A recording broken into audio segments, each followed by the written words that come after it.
बिस्मिल्लाहिर्रहमानिर्रहीम। अस्सलाम वालेकुम। कुकिंग विद मोनी के साथ मैं हूं मोनी अरशद। अल्लाह ताला आप सबका हामी और नासिर हो।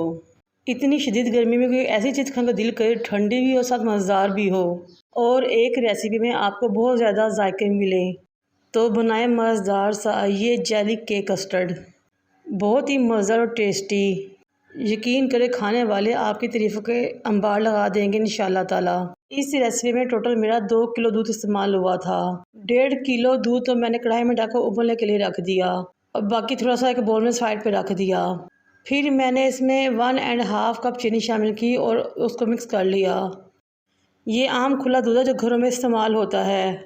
जब दूध में बॉयल आया तो मैंने वो दूध जो साइड पे रखा था उसमें मैंने 5 टेबलस्पून भर के स्ट्रॉबेरी कस्टर्ड के शामिल किए और फिर फ्लेम थोड़ा आहिस्ता करके आहिस्ता सा वो कस्टर्ड इसमें शामिल करना शुरू कर दिया।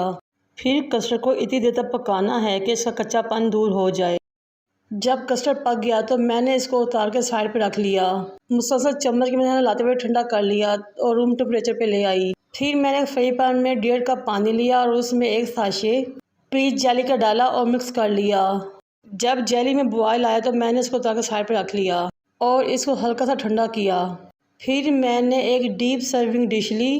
प्लेन फ्रूट केक मैंने बाज़ार से मंगवा लिया था, उसके स्लाइसिस किए ब्रिक ब्रिक से और सर्विंग डिश के नीचे मैंने वो लगा दिए। फिर मैंने वो पीच जेली जो पकाई थी इसके ऊपर उंडेल के अच्छे तरीके से तमाम केक स्लाइसिस को इसमें डिप कर लिया और आधे घंटे के लिए फ्रीज़र में रख दिया जमने के लिए।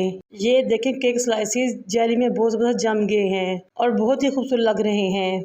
फिर स्ट्रॉबेरी कस्टर्ड जिसको मैं रूम टेम्परेचर पर ले आई थी उसकी एक लेयर मैंने जेली और केक के ऊपर लगा दी और इसको ठंडा होने के लिए फ्रीज़र में रख दिया। फिर मैंने पाइनएप्पल जेली को बनाया और उसको भी साइड में रख दिया ताकि वो ठंडी हो जाए। जब वो थोड़ी ठंडी हो गई तो मैंने कस्टर्ड को फ्रीज़र से निकाला और इस पाइनएप्पल जेली को सारा कस्टर्ड के ऊपर उंडेल दिया और फिर बाद में चम्मच की मदद से बैलेंस कर लिया। जब तमाम जेली बैलेंस हो गई तो अगेन मैंने स्ट्रॉबेरी कस्टर्ड लिया और इसकी एक लेयर इस जेली के ऊपर लगा दी, यहाँ तक कि तमाम जेली कस्टर्ड में कवर हो गई। ये देखें हमारी माशाल्लाह से बहुत ज़बरदस्त स्वीट डिश रेडी हो चुकी है।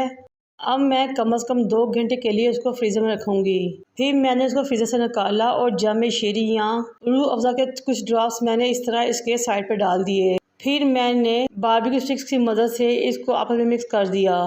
फिर मैंने ग्रीन कलर का डेजिकेटेड कोकोनट लिया और इसके ऊपर डाल दिया तो चारों तरफ से डालते हुए प्यारा सा डिज़ाइन रेडी कर लिया। सेंटर में मैंने रेड कलर का डेजिकेटेड कोकोनट लिया, वो गार्निश कर दिया।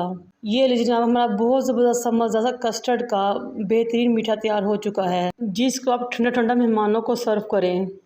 यकीन करें हर कोई आपकी तारीफ़ों के अंबार लगा देगा।